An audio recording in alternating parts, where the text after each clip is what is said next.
आप देख रहे हैं उत्तराखंड से जुड़ी आज की बड़ी खबरें।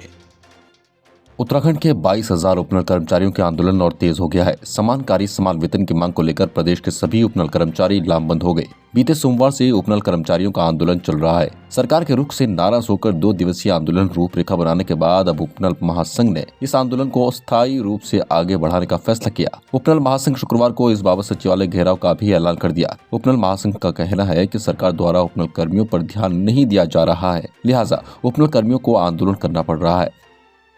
22,000 कर्मचारियों का संगठन है हमारा। उपनल महासंघ में सभी लोग सम्मिलित हैं और इस धरने में हमारे 5 संगठन बिल्कुल सम्मिलित हैं। तन मन धन से सब लोग सम्मिलित हैं और ये आर पार की लड़ाई हो चुकी है आज हमारे लिए। और कल उपनल एमडी के यहाँ से एक लेटर जारी हुआ है कि जो कर्मचारी 5 दिन के अंदर नहीं आएगा उसको हम सेवा से पृथक कर देंगे।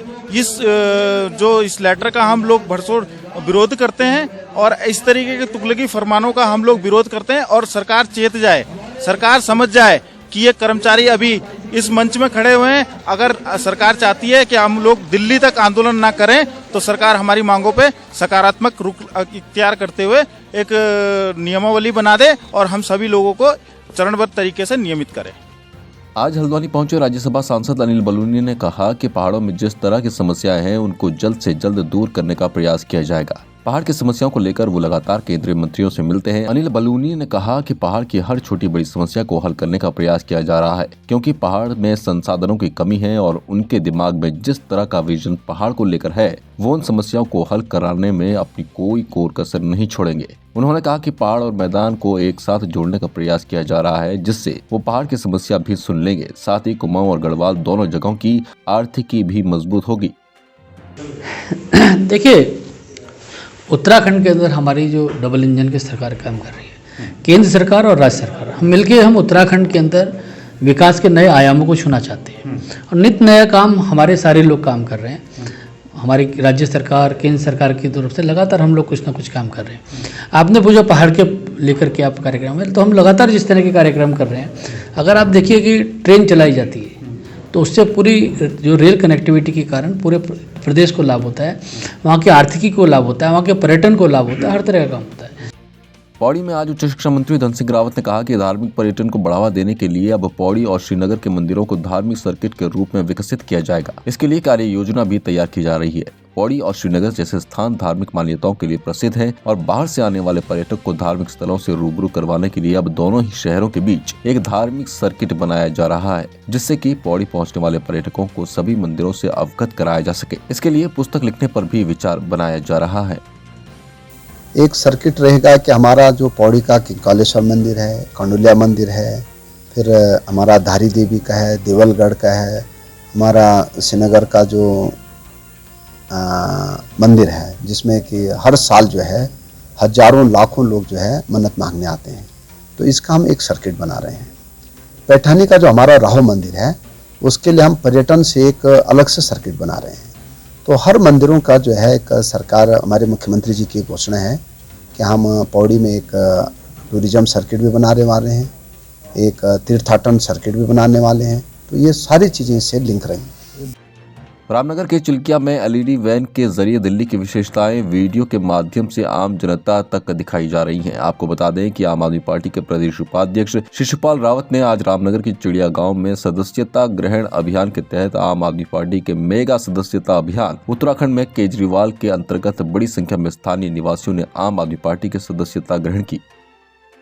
देखिए, ये हमारा 1 फरवरी से कार्यक्रम माननीय मनीष सिसोदिया जी उप मुख्यमंत्री दिल्ली सरकार ने देहरादून से इसकी शुभारंभ की थी और उत्तराखंड के पूरे 70, लेकिन बधाई देता हूँ उत्तराखंड की जनता को कि 1,03,795 सदस्य हमारे मात्र 21 दिन में बन गए और अभी हमारे पास बहुत समय है।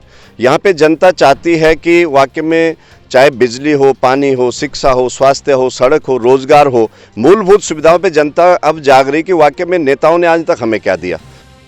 जिला मुख्यालय पौड़ी में अब पुलिस तीसरी नजर से चोरों और उद्दव करने वालों के ऊपर अब नजर रखेगी। एसएसपी पौड़ी पी रेणुका देवी ने बताया कि जनपद पौड़ी मुख्यालय में लगे सभी 11 सीसीटीवी कैमरे खराब होने के कारण काम नहीं कर रहे थे, जिसके बाद अब उनके विभाग को इन सीसीटीवी कैमरों को ठीक करवाने के लिए बजट प्राप्त हो गया। इसके बाद अब इन कैमरों के माध्यम से पुलिस मुख्य चौराहों और बाजार में रात दिन अपनी पैनी नजर इनके माध्यम से चोरों और उपद्रवियों पर रखने जा रही है। ये 11 कैमरा है लगे हुए थे यहाँ पर पौड़ी में विभिन्न रोड में। सो उसमें सभी अभी काम नहीं कर रहे हैं। सो उसमें हमको बजट प्राप्त हो गया है। अभी उसको हम अभी अगले एक हफ्ते में सारा कितना भी कैमराज है वो सही हो जाएगा, अनचालू हालत में रहेगा। इसके अलावा कितना भी कैमराज है यहाँ पौड़ी में, सो उसको भी पूरा हम लिस्टिंग ले रहे हैं, उसको पूरा हम गूगल मैपिंग कर रहे हैं ताकि कहीं भी कोई घटना हो जाता है हम सीसीटीवी को देख के हम उसको ट्रेस कर सकते हैं। कालाढूंगी के दर्जनों ग्राम सभाएं Kaladhungi one range Bannakheda range में हाथियों के आतंक से दहशत का माहौल है। हाथियों के आतंक से परेशान होकर ग्रामीणों ने प्रभागीय वन अधिकारी को शिकायत दर्ज कराई। ग्रामीणों की शिकायत के बाद प्रभागीय वन अधिकारी रूप नारायण गौतम ने तुरंत अधिकारियों को ग्रामीणों की इस समस्या का समाधान करने के निर्देश दिए। इस क्षेत्र के लोग जो वहाँ पर हाथी द्वारा फसल को नुकसान पहुँचाया जा रहा है, हमारे प्रभागीय वन अधिकारी महोदया से ये लोग मिले थे। उनके आदेश पर जंगल के किनारे हाथी सुरक्षा खाई खोदी जा रही है। इससे मानव वन्यजीव से संघर्ष हो रहा है। हाथी जो खेतों में आ रहे हैं, नुकसान पहुंच रहे हैं, उसको उस पर विराम लगेगा और कोई जनहानि न हो, इस उद्देश्य से भी ये खाई खोदी जा रही है। वन विभाग में एसओजी में तैनात एक वनकर्मी का शव मालधन चौड़ में तुमड़िया डैम में तैरता हुआ पुलिस ने बरामद किया। घटना के बाद परिजनों में जहां एक और कोहराम मचा है तो वहीं पुलिस मामले की जांच में जुटी है। शुक्रवार की सुबह ग्राम मालधन चौड़ क्षेत्र में स्थित तुमड़िया डैम में मछली कांटे के समीप एक व्यक्ति का शव डैम में तैरता हुआ ग्रामीणों ने देखा, जिसकी सूचना ग्रामीणों ने तत्काल मालधन पुलिस चौकी को दी। सूचना पर चौकी इंचार्ज जगबीर सिंह पुलिस बल के साथ मौके पर पहुंचे और उन्होंने डैम में तैर रहे शव को निकालते हुए उसकी शिनाख्त की। चंपावत जिले में लगातार बढ़ते पेट्रोल डीजल के दामों को लेकर विपक्ष सरकार पर लगातार हमलावर है। वहीं पहाड़ों में खाद्य सामग्री में बढ़ती महंगाई पर व्यापारी भी सवाल उठा रहे हैं। व्यापारियों का कहना है कि भारत से ही पेट्रोल डीजल खरीदने वाले पड़ोसी देश नेपाल में पेट्रोल डीजल के दाम 20 रुपए सस्ते हैं। डीजल के दाम बढ़ने से आम आदमी की रसोई का बजट बिगड़ गया है। वहीं केंद्र सरकार में पेट्रोलियम सलाहकार समिति के सदस्य और सांसद अजय टम्टा बढ़ते पेट्रोल के दामों पर जल्दी कमी आने की बात कर रहे हैं। जिस तरह से पेट्रोल के दाम अभी 100 रुपये के आसपास कई राज्यों में हमारे पहुंच चुके हैं, लेकिन वहीं हमारे पड़ोसी मुल्क जो कि बहुत गरीब देश है, वहां पर 20 से 25 रुपये पेट्रोलियम पदार्थ भारत की अपेक्षा सस्ते मिल रहे हैं। तो जब नेपाल में ये दाम हो सकते हैं तो हमारे भारत में क्यों नहीं हो सकते? और जिस तरह से बेतहाशा महंगाई बढ़ रही है तो निश्चित रूप से हमारे देश में पेट्रोलियम पदार्थों की कीमत कम होनी चाहिए। जीएसटी की सरलीकरण और विसंगतियों को दूर करने को लेकर प्रांतीय उद्योग व्यापार मंडल के 26 फरवरी यानी आज पूरे उत्तराखंड में विरोध प्रदर्शन करने के पूर्व में ऐलान को लेकर प्रांतीय संगठन के सभी 375 इकाइयों ने जहां आज हल्द्वानी के बुद्ध पार्क में धरना प्रदर्शन किया, तो वहीं जीएसटी में सरलीकरण को लेकर केंद्र सरकार और प्रधानमंत्री नरेंद्र मोदी से व्यापारियों की समस्याओं के समाधान की मांग की। पूरे देश का हमारा लगभग 7 करोड़ 7.5 करोड़ व्यापारी जो है वो जीएसटी के जो नए प्रावधान आए हैं उनको लेकर त्रस्त है, उनसे परेशान है। हमारा मानना है कि जो जीएसटी का फॉर्मेट हमें दिया गया था, जीएसटी माननीय प्रधानमंत्री जी ने जिस रूप में एक राष्ट्र एक कर की जो व्यवस्था दे रखी थी उसका हमने स्वागत किया और पुरजोर स्वागत किया। लेकिन वर्तमान परिस्थितियों में उस जीएसटी काउंसिल ने 950 से ज़्यादा बार संशोधन करके आज ये हालत कर दी है कि हमारा व्यापारी टैक्स भरने के काबिल खुद नहीं रह गया है। उसको टैक्स एडवाइज़रों की ज़रूरत पड़ रही है, उसे अकाउंटेंट की ज़रूरत पड़ रही है, उसको हमारे जो सीए हैं उनकी ज़रूरत पड़ रही है और उन लोगों को देने के लिए उसको एक्स्ट्रा कमाना पड़ता है, उसको एक्स्ट्रा देने के लिए उनको एक्स्ट्रा पैसा देना पड़ता है। तो कहने का मतलब है इतनी ज़्यादा कॉम्प्लिकेशंस क्यों दी जा रही हैं? जो हमारा मानना है टैक्स आप लीजिए, टैक्स देने को व्यापारी तैयार है, लेकिन व्यापारी का उत्पीड़न करके टैक्स मत लीजिए। उसके लिए हम किसी हालत में बर्दाश्त नहीं करेंगे, उसके लिए हम देशव्यापी आंदोलन करेंगे। ये बात सरकार को हम चेतावनी देते हैं कि किसी प्रकार के भी ऐसा उत्पीड़न का अगर मुद्दा उठेगा, आज हम उनको चेतावनी देने के लिए ही हमने धरना प्रदर्शन किया हुआ है। थाना रेहड़ क्षेत्र अंतर्गत ग्राम फतेहपुर धारा में दो भाइयों में जमीनी विवाद में, जिसमें एक भाई वन रक्षक पद पर तैनात है तो उसने नौकरी का रौब दिखाते हुए सरकारी राइफल की नोक पर मजदूरों को डराया, जिससे मजदूरों में अफरा तफरी मच गई। वहीं इस पूरे मामले का वीडियो एक व्यक्ति ने अपने फोन में कैद कर लिया। मामला फतेहपुर धारा का है, जहां दो भाइयों का जमीनी विवाद चल रहा था। जमीन में यूकेलिप्टस के पेड़ लगे हुए थे। वहीं एक भाई कॉर्बेट पार्क के कालागढ़ रेंज के पटेर पानी चौक पर वन रक्षक पद पर तैनात है। एक घटना जो है अभी संज्ञान में लाया गया है, जिसमें किसी क्षेत्र में जो है एक फॉरेस्ट गार्ड जो है स्थानीय लोगों पर बंदूक ताकते हुए दिखाई दे रहा है।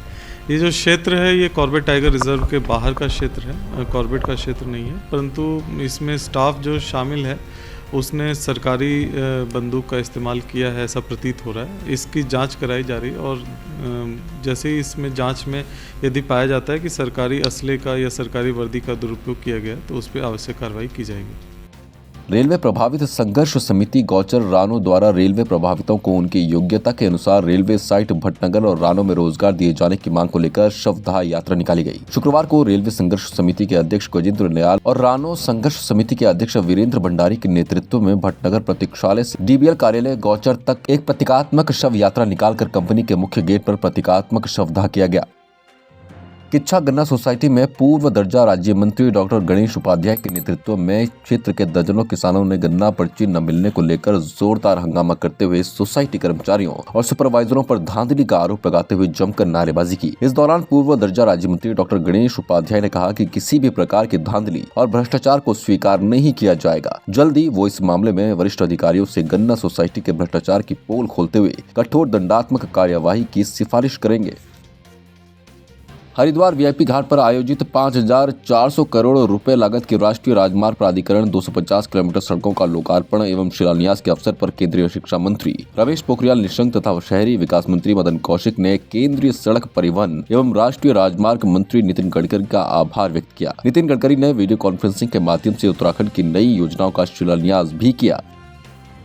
हिमालय दर्पण उत्तराखंड पर आप देख रहे थे उत्तराखंड की बड़ी खबरें। बाकी अपडेट के लिए बने रहें हमारे संग और देखते रहें हिमालय दर्पण उत्तराखंड।